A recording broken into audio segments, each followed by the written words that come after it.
Bonjour à tous, ici Cathy Florian. Suite à notre vidéo sur le remplissage de la table ARP, nous allons continuer dans cette vidéo en analysant les protocoles en utilisant la capture qui a été effectuée durant la simulation ou le test pratique sur une machine en utilisant Wireshark. Donc, première chose, nous relançons donc notre application Wireshark. Une fois que l'application est lancée, nous allons plutôt partir dans le fichier et nous allons ouvrir les analyses récentes, table de remplissage ARP. Et un tableau comme celui-ci va s'ouvrir, donc capture effectuée plus haut, la lecture en fonction de, on va dire, des niveaux de protocole TCP et le fichier en code de ce côté binaire ou hexadécimal et de ce côté le code ASCII. Bon, ce qui nous intéresse dans notre cas, c'est trois éléments, à savoir le protocole ARP, le protocole ICMP, le protocole TCP, le protocole HTTP et le protocole DNS. Voilà les cinq cas d'usage que nous allons voir dans cet enregistrement qui a déjà été effectué. Bon, nous allons commencer par présenter un peu déjà l'interface. L'interface a plusieurs champs sur la colonne et nous avons la source, donc l'adresse IP de source, l'adresse IP de destination, le protocole proprement utilisé, la longueur de la frame d'information et de ce côté l'information proprement transcrite. À chaque fois que vous voyez une flèche allant dans ce sens, c'est-à-dire de la gauche vers la droite, c'est une information sortante. Donc, puisqu'on scannait sur l'interface Wi-Fi ou l'interface de Wi-Fi, effectivement, lorsqu'une information est sortante, ça sera indiqué avec la flèche de ce type. Lorsqu'une information est entrante, ça sera indiqué avec la flèche de ce type. Et rappelez-vous, l'adresse IP locale de la machine à ce moment, c'était 192.168.100.8. Premier bloc d'information, c'est ce bloc d'ici, donc du premier au quatrième bloc, c'est un ensemble de paquets qui sont liés. C'est pour ça qu'il marque information sortante et la réponse de cette information entrante à ce niveau-ci. Bon. Le- on a fait un scan pendant une certaine période de temps, donc il a eu à scanner plusieurs types d'autres protocoles. Bon, pour le premier test, on va d'abord filtrer. Le filtre consiste à quoi? C'est-à-dire sur quel type de protocole on veut travailler. On va travailler sur ce qui nous intéresse d'abord en premier, c'est le protocole ARP. Donc, on va faire un filtre par ARP. Ok, lorsqu'on fait un filtre sur le protocole ARP, regardez déjà ce qui change. Au niveau de la source et la destination, ce sont maintenant des adresses MAC. Ce ne sont plus des adresses IP. Vous voyez qu'on est quitté de ICMP qui avait les adresses IP à ARP qui a les de MAC. L'interface de notre machine, c'est ceci, Intel C4 C7 5E BB. C'est l'interface de notre machine. Et maintenant, la destination, bon, quand un message est destiné à tout le monde, c'est broadcast. Donc, le premier message qu'il envoie, c'est broadcast. Et là, il demande à travers le protocole ARP, quelle est la machine qui possède cette adresse IP. Telle, c'est la machine qui a initié le message. C'est notre machine. Donc, au début, il a demandé à plusieurs reprises qui a la machine qui possède cette adresse IP. Et il n'a pas eu de réponse. Dans une prochaine vidéo, on va expliquer la raison pour laquelle il fait ce type de requête. Parce que, sans aller trop dans les détails, on avait un serveur qui permettait de faire du monitoring de PRTG.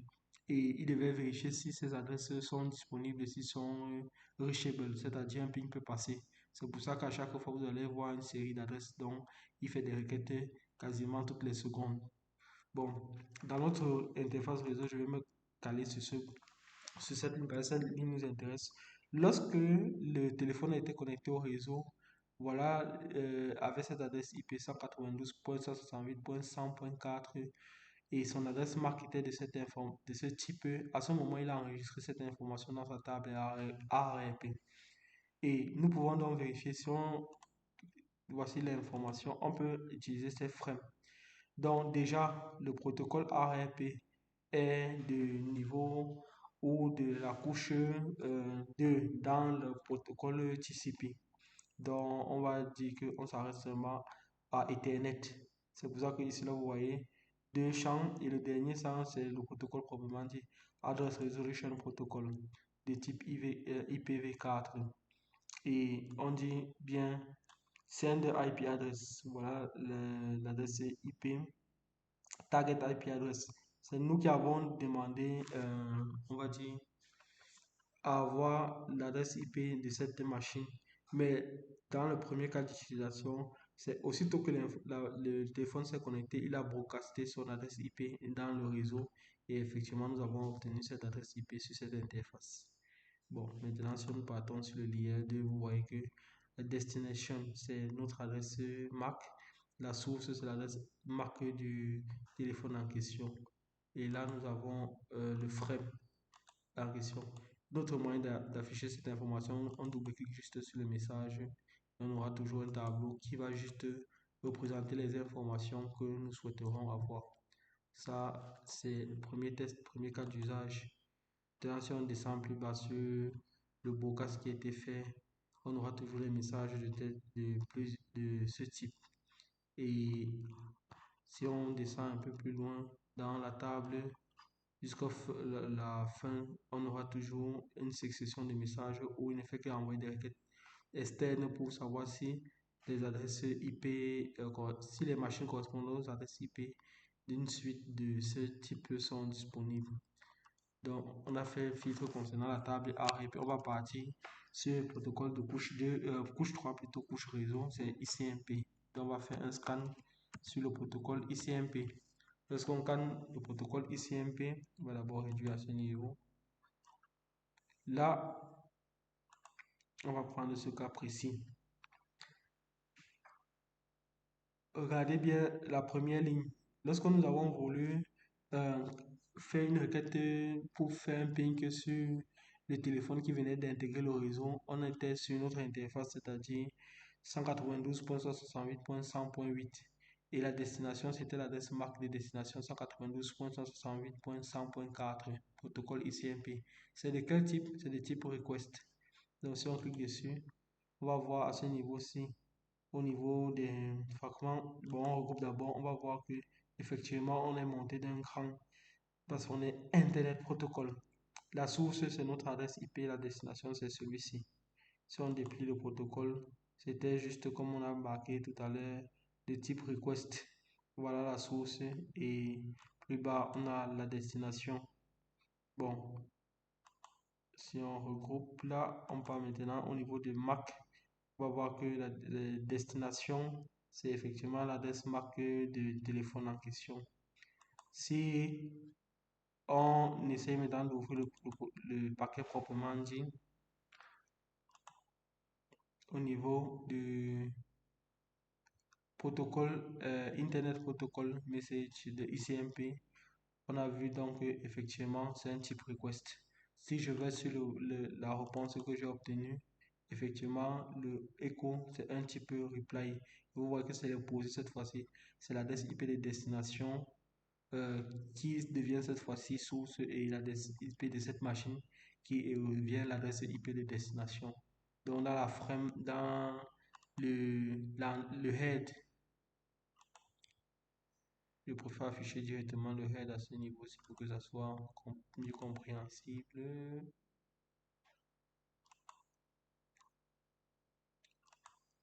Pour à ce niveau, je pense bien. Voilà, à ce niveau, vous voyez que le head, donc la source a donc changé et la destination, c'est notre adresse IP précise. On peut bien le voir dans le message de réponse que nous allons obtenir. OK. Ça, c'est ce qui concerne les deux protocoles que nous voulons vérifier, c'est-à-dire le protocole ICMP et le protocole ARP. Maintenant, vu que deux protocoles ou les autres protocoles étaient directement scannés dans lorsque nous faisons les tests, on va par exemple vérifier DNS. On va scanner sur le DNS. Le DNS, regardez bien, la source c'est toujours nous, mais le DNS lui veut passer par la gateway. Dans la configuration que nous avions, voici l'adresse IP de notre interface 192.168.100.8 et l'adresse IP de notre gateway à ce moment-là c'était 192.168.100.1. Donc le DNS effectivement va vouloir passer par la gateway pour pouvoir convertir. Voilà le type de requête qu'il est en train de faire. Savoir peut-être ping.java.com, ça correspond à quoi? Cell.event.data.microsoft, ça correspond à quoi? C'est là, à ce moment qu'il effectue les requêtes DNS. Maintenant, regardez, les DNS sont, désolé, de type application dans la couche TCP. Donc, vous voyez on est monté déjà au port. On a passé le port qui est de type transport et on se retrouve quasiment dans la limite entre le transport et la couche application. Il travaille sur le DNS sur le port 53. Donc, lorsqu'on a notre premier message, lorsqu'on utilise User Datagram, on voit effectivement que le port de destination c'est le port 53. Bon, le port source c'est souvent généralement port dans notre machine aléatoire. Bon, maintenant, si on revient au niveau de ICMP, de couche réseau, on a bien notre machine qui est 192.168.100.8 et la destination, c'est la gateway puisqu'il veut sortir du réseau pour pouvoir utiliser le serveur DNS afin de faire la résolution de nom de domaine. Et ici, domaine name, on a bien un type query. Et la réponse est évidente. Ici, là, ça sera celle-ci. Mais le problème, c'est que, bon, on va essayer d'ouvrir le message. Là, c'est bien le type réponse. Standard, request, réponse, refuse. Refuse, la raison principale ici, là, c'est que, rappelez-vous, j'avais dit que dans le cas de cette test, on n'était pas connecté à Internet. Donc, on ne peut pas utiliser le DNS puisqu'il ne peut pas sortir de notre réseau. C'est pour ça que on a une réponse de type refusé parce qu'il n'a pas pu arriver jusqu'au DNS en question pour faire la résolution de nom de domaine. Et ça en est ainsi pour le DNS. On regarde aussi, parce qu'on a notre protocole, c'est TCP, couche transport. On a plusieurs requêtes de TCP ici, là. À la différence maintenant, cette fois-ci, au niveau de la couche transport, bon, regardez directement ce qui nous concerne. C'est que dans la couche transport, il fait une requête sur le port 80. Le port 80, c'est généralement un port de serveur web. Donc, il essaie de se connecter sur un serveur web.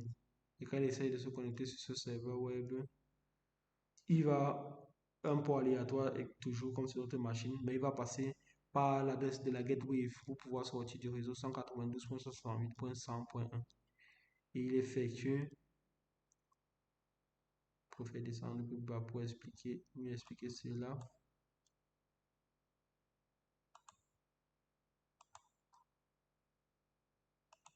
Bon, on va ouvrir le message complètement dit.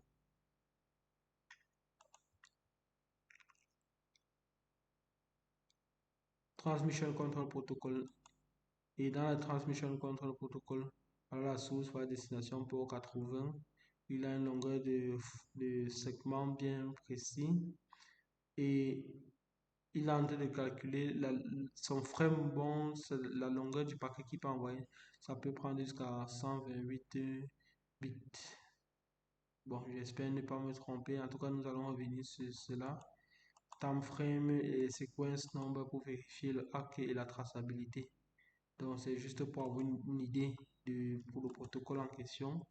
Et le protocole qui le suit directement dans sa piste, c'est HTTP, qui est juste au-dessus de lui.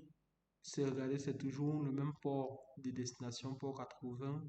C'est quasiment la même requête, mais maintenant, comme il est encapsulé dans le protocole TCP de tout à l'heure, si nous remontons au niveau de TCP, nous avons quasiment le même message. Quand on va faire la comparaison, vous allez voir qu'on a quasiment le même message. Maintenant, au niveau de Hypertransfert Protocol, Désolé, hypertransfert protocole, oui, à ce niveau-ci, il a fait une requête bien précise. Bon, à ce niveau, je ne peux pas vraiment interpréter quel type de requête il était en train d'effectuer, mais à ce qui laisse transparaître, c'est en tout cas au niveau transport ou au niveau application, désolé, qu'il est déjà en train de travailler.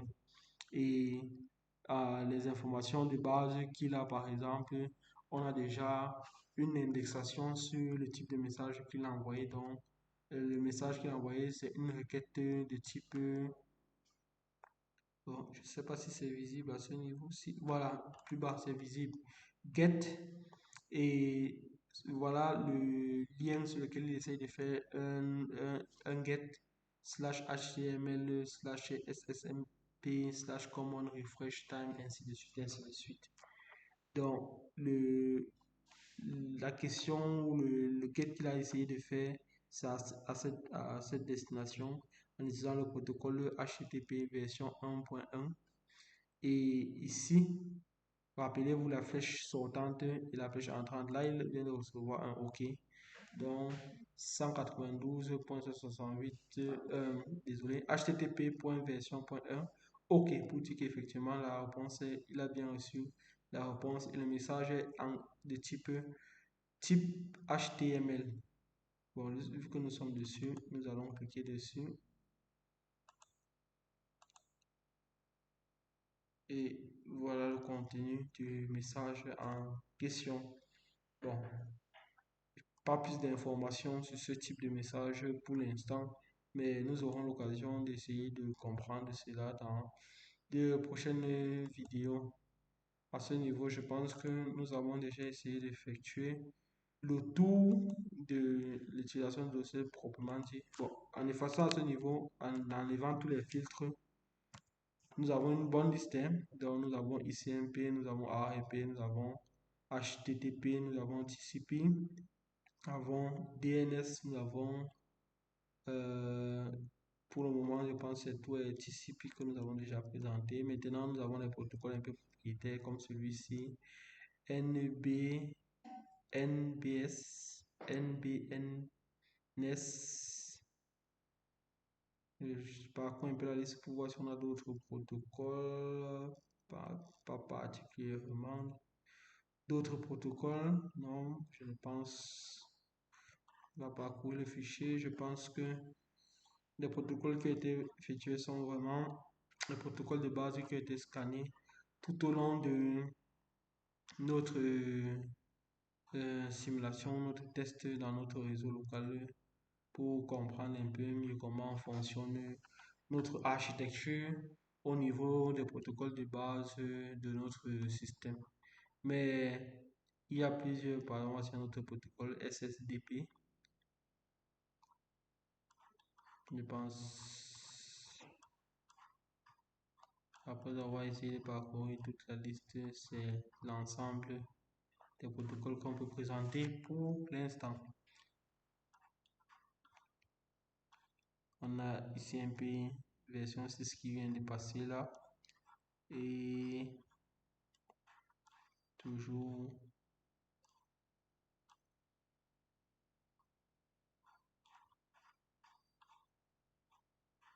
ok, je crois que là nous sommes arrivés quasiment à la fin du fichier.